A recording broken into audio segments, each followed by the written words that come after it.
monthly meeting of the Fairfield Glade Community Club Board of Directors to order. To honor America, please join me in standing for the Pledge of Allegiance with a moment of silence for the serving. I pledge allegiance to the flag of the United States of America and to the republic for which it stands, one nation, under God, indivisible, with liberty and justice for all.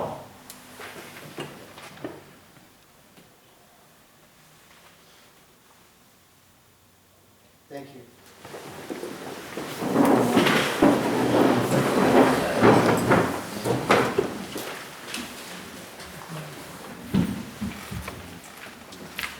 Pat, can we have a roll call of the members of the board, please? Mr. Birdsall. Here. Mrs. Chalfant. Here. Mr. Cox. Here. Mr. Floral. Here. Mrs. Galloway. Here. Mrs. Miller. Mr. Smith. Here. Mr. Chairman, we have 6 board members present, but there is a quorum. Thank you, Pat. May I have a motion to approve the minutes of the prior board meeting held on October 24th, 2019? So moved. Do I have a second? Second. Is there any discussion? All in favor, please signify by saying aye. Aye. Opposed?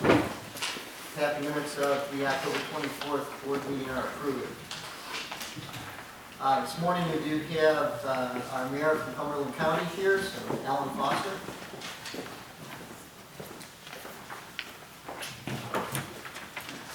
Good morning. Good morning. How are y'all today? All right. Ken has been accusing me of boycotting the Fleur administration, so I want to note that I have officially ended my boycott, and it's good to see you this morning. The last couple of months, it seems like I've been out of town in Oxford and Nashville and haven't been able to be here. I apologize for that, but it's good to see you again this morning. Just have a few items of interest. You've probably heard about the CTAS report that we received on our emergency medical system services. I won't go into detail of that. I wrote a manifesto, as it were, on that has been disseminated widely. But I will say that we have fully implemented the recommendation from the CTAS study. We do see improvements year to date from last year. We will continue to monitor this, and just as the CTAS requested, they said we should, after the Peavine Road work is completed, we should do another study to see where we are at that point, because that's definitely affecting things as well. But we will continue to monitor that, and we will make requests as needed from the county to improve that service. I wanted to mention broadband. Last year we had a grand total of 0 applications for broadband grants in the county. This year there are 5. That's been a year's worth of work. I did not realize how significant of an issue it was in Fairfield until John Conrad brought one of his tours through the courthouse, and I was talking with him, and almost 20 minutes worth of the conversation was about broadband. So we are actually making some progress there. The state has actually changed what makes us eligible and how we can prove the need after a lot of being a squeaky wheel for the past year. So we're very hopeful to get at least 1 or 2 of those broadband grants. The new Crab Orchard Elementary School is open. That's the culmination of a $10 to $11 million project. Very pleased with that. It's turned out well. And we're always very thankful, because the Fairfield Glade community is very active and supportive of Crab Orchard Elementary. We appreciate that from the county level. That was started while I was commissioner and the chairman of the budget committee, and now it was good to see it finished off as your mayor. Last thing I want to mention is that the 9th district has a vacancy on the county commission. I don't know if you've heard yet, but Commissioner McLeod has resigned. So we're going to start the process of filling that seat. That will start Monday at the county commission meeting, where we'll set the rules. I suspect that it will be set so that that seat will be filled in January, and we'll have all the details in that. I'll have it in my newsletter if you follow that. So that's something that's definitely coming up. If anybody's interested, we'll know the process of how you can be a part of getting your name involved for that one as well. So last thing, if you're in town in the evening, drive past the courthouse. We've got some lights up. It's changed this year. It's different. We want to be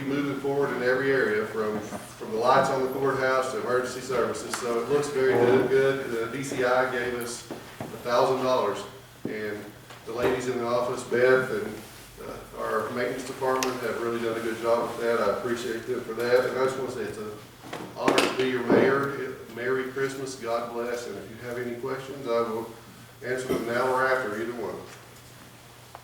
What's the county's policy on lots that they own, that they foreclosed on? Are you trying to sell them? Are you trying to get rid of them?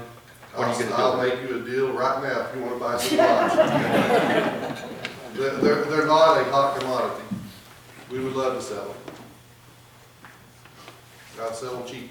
Can you tell me how many current lots are in arrears on their taxes in the county? No, I don't know that number. Sue Tollett can tell you.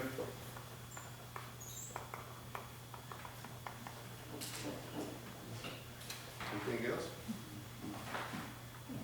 All right, thank you. Thank you.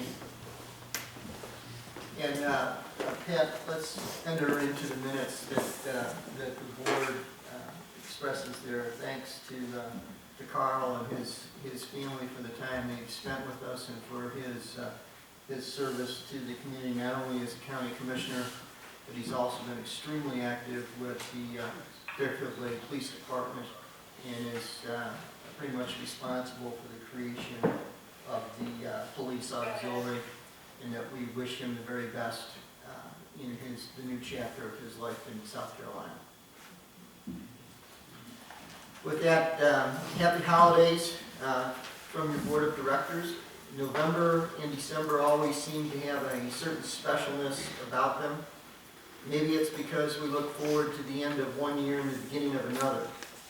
Most of us treasure these last 2 months because they bring special holidays that focus on good times with friends and family.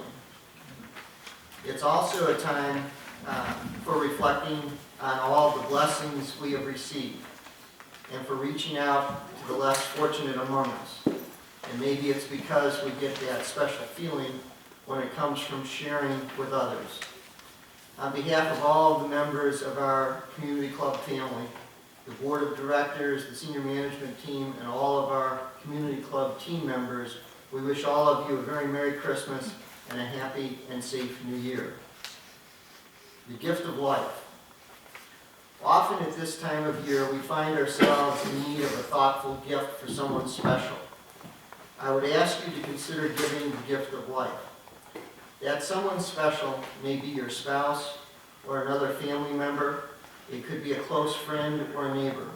It might even be that you give the gift of life to someone you've never met, a complete stranger.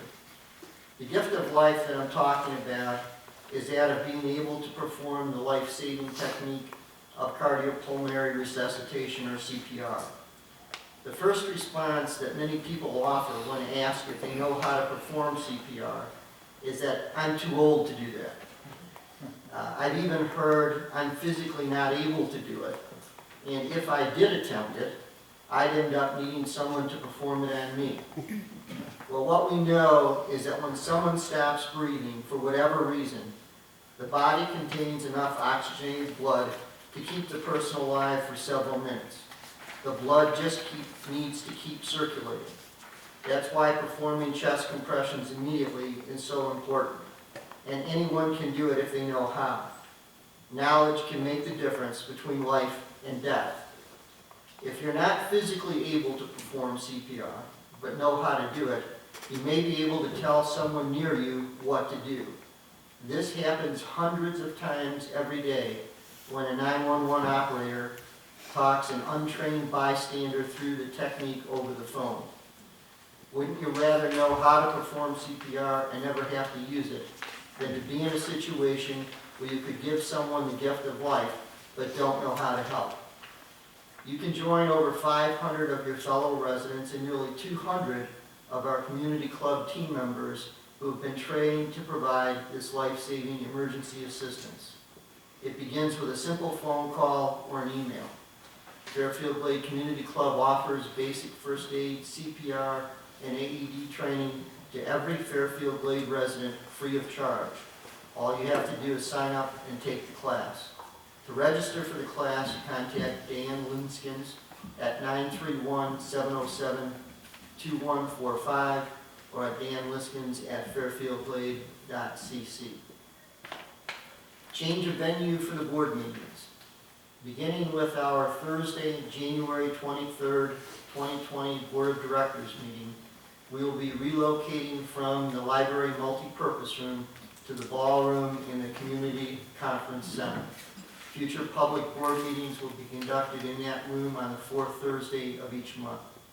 The Board of Directors workshop scheduled for Wednesdays before the monthly board meetings will continue to be held in the Westchester room of the Druid Hills Clubhouse.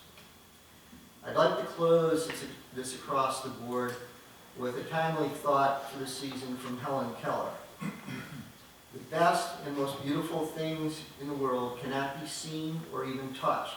They must be felt with the heart.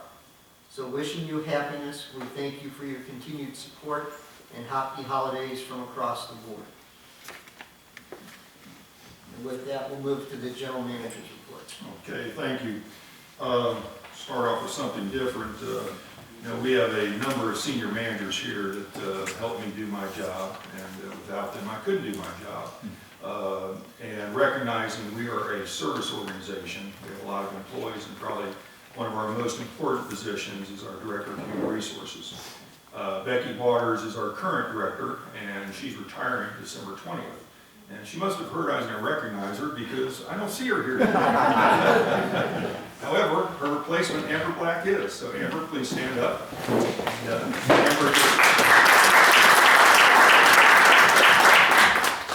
Amber just started with us on Monday, so Becky's kind of training her and getting her up to speed on Fairfield Glade Community Club. So we look forward to working with Amber for many, many years. I told her she can't leave until after I retire.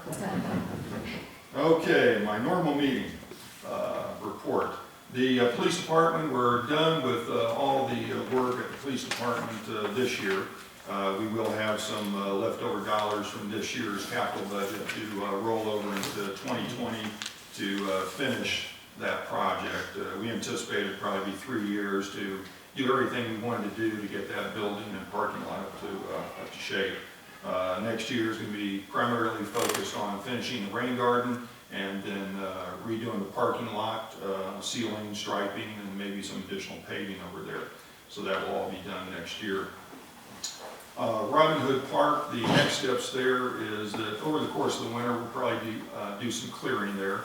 And the idea behind that is so that we can really get on site, do a walkthrough with the Veterans Memorial Group as well as the landscape architect to figure out exactly how much space they require to do their memorial park. And then that will help us finalize the conceptual plans and start to move forward with that process. Racket Center improvements, that will go out to bid into this week. And then we anticipate the bids coming back by January 10th so that we can bring something forward to the board in January. And then Stonehenge Clubhouse improvements are moving along very well. Demolition is done, and now in the process of doing the framing of the new restrooms, doing the rough electrical and rough plumbing and things of that nature. So we had a meeting with them last week, and they say they are on schedule. So the substantial completion is March 16th, so we can reopen April 1st. The lake desilting process is complete, so that is done for the year, and we'll be doing more of that next year. So we'll have more reports on that as we go into the spring as to the lakes impacted and what have you. And we should have some new docks substantially complete at Lake Dartmoor and Lake Glastonbury by the end of this calendar year. Year-to-date golf rounds through last month were about 132,000. That's 6,000 fewer than budget, but 8,000 more than 2018. So that's the good news, and a lot of that is just really due to better weather. And the real key is the average rounds per course per day open were 107 through October. And last year in 2018, there were only 103. So we're definitely, when we're open, we're seeing more rounds of golf on a daily basis. So that's good to see. And just encourage y'all to take advantage of all the fun holiday activities we have. Pay attention to the emails we send out as well as the newspaper. And wish y'all all a Merry Christmas and a Happy New Year. Thank you, Bob. The resort report, Diana. Good morning, ladies and gentlemen. Our timeshare staff has been very busy since we met last, welcoming 3,000 reservations, which we assume is about 9,000 guests who visited our community since our last board meeting. We're anticipating a full house at Christmas. As a matter of fact, the other day I tried to get a reservation for a friend that was coming, and I couldn't get it. I had to keep trying and trying until something opened. So I think we're going to have a lot of guests in the community, particularly between after Christmas and New Year's. So we want to make sure that when we see those guests, that we welcome them to the community that we enjoy so much. Also, I would like to tell you that if any of you would ever like to visit one of our timeshare units, you know, they have all been completely redone, from roofs to flooring and siding and decks.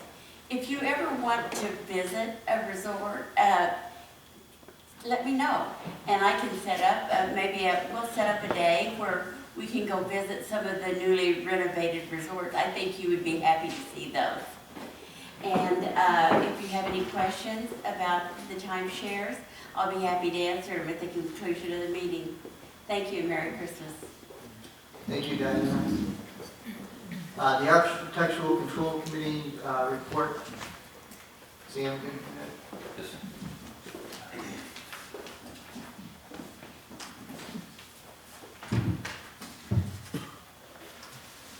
The Architectural Controls Committee report, I'm going to go ahead and give it. John Hufford is not here today. He's at a previous appointment. The numbers that I'm going to give you are through the end of 2019. There may be some minor changes and exterior changes between now and the end of the month. Through 2019, miscellaneous approvals, which is changes to established homes, is 1678. And through 2018, it was 1360, so there's been an improvement there. New homes approved. They had the meeting yesterday and they approved homes. The total for the year is 103. I've been here since 2009, and that's the most we've ever had. In 2018, there was 94. New homes started was 93 for the year, and through 2018, it was 91. New homes completed for the year, 77. In 2018, it was 73. Lot mergers, they approved 2 private sanitary sewer system lot mergers in 2019, 7 in 2018. Home crosses the property line, there was 4 this year and 10 last year. And lot mergers merged for green space, there was 22 this year and 44 last year. Is there any questions? Thank you very much. Thank you, Sam. You're welcome. Monthly financial report, Denise.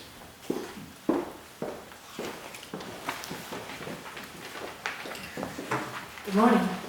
Good morning. I'm going to start my report this morning with our balance sheet, which is the first page after the agenda. And I'm reporting on October.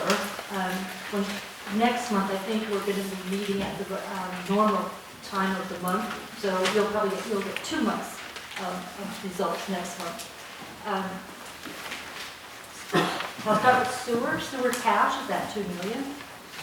Property, plant, and equipment as of $11.1 million, and equity is at $13 million.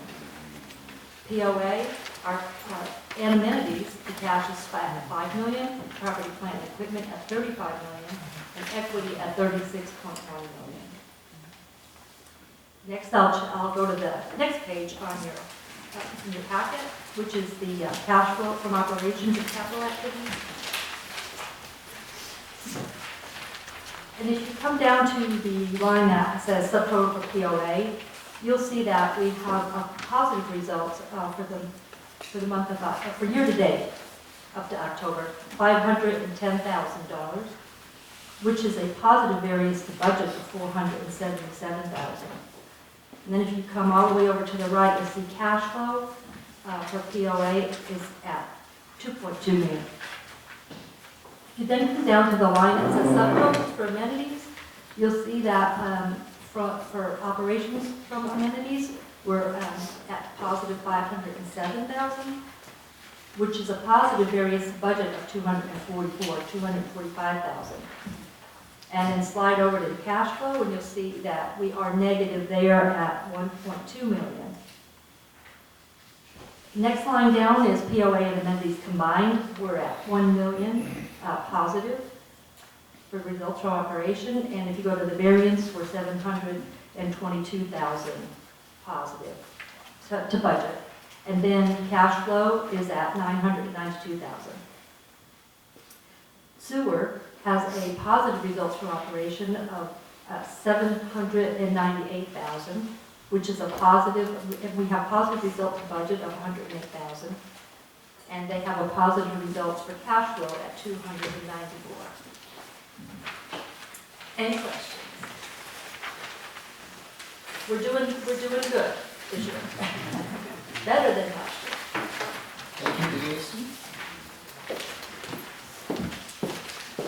There is no unfinished business on the agenda for this morning, and as we move into new business, we have the 2020 proposed budget for review. Do I have a motion to approve the 2020 budget as presented? Before I make that motion, Mr. President, I'd like to cover a couple of things. We had the public meeting on November 13th and presented the proposed budget that we're about to vote on. We also sent out a magnified on that budget, and there were several articles in the newspaper.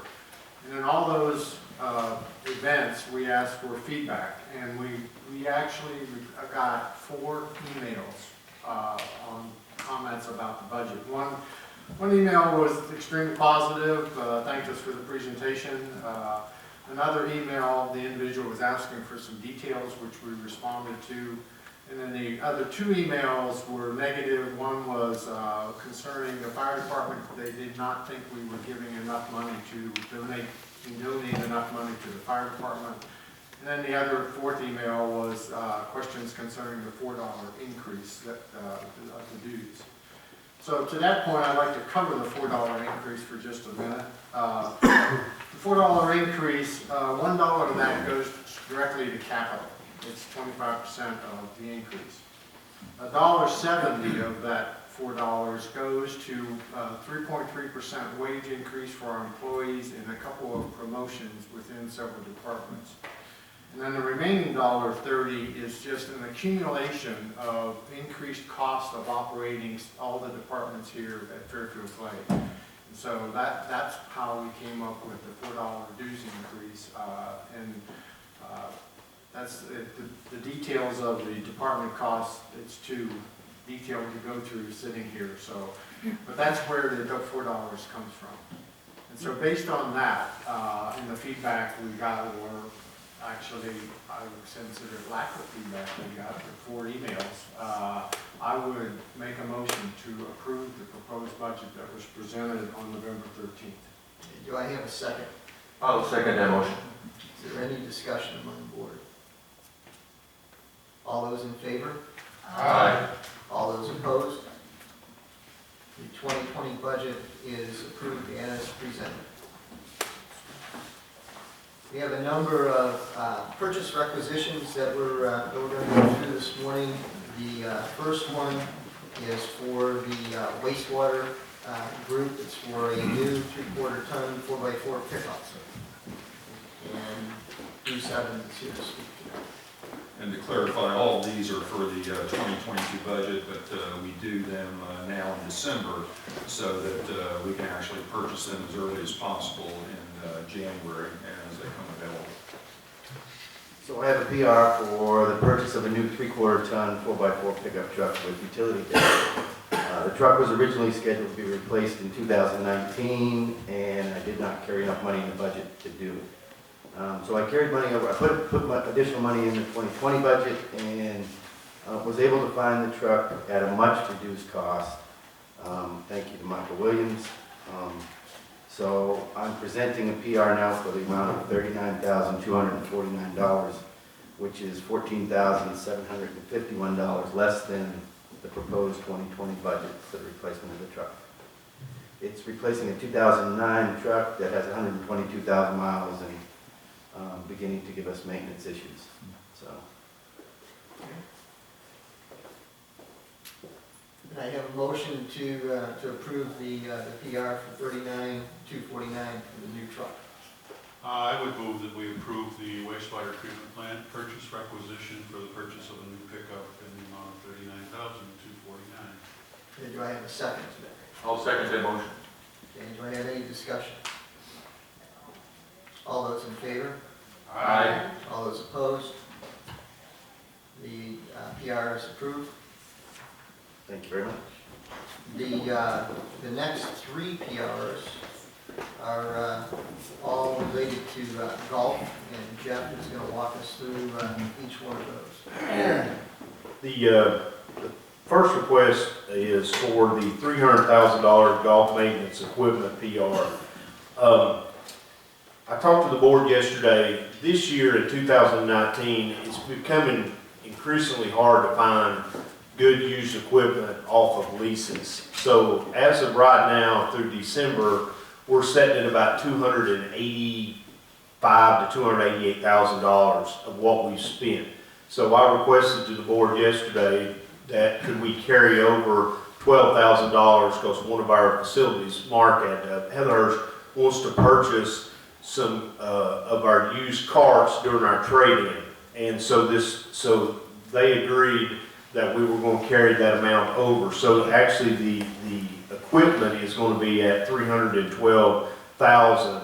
We'll spend $288,000 of our $300,000 this year. The next year we'll spend $312,000.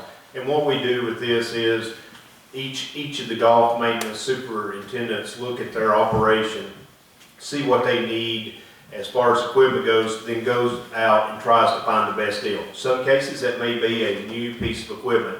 A lot of guys like to buy new greens mowers, and those things will run anywhere from $40,000 to $45,000, $50,000.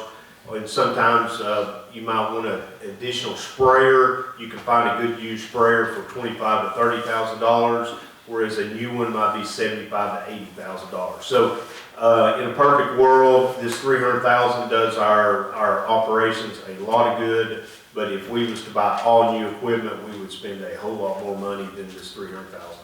So that's my first request. Okay, thank you.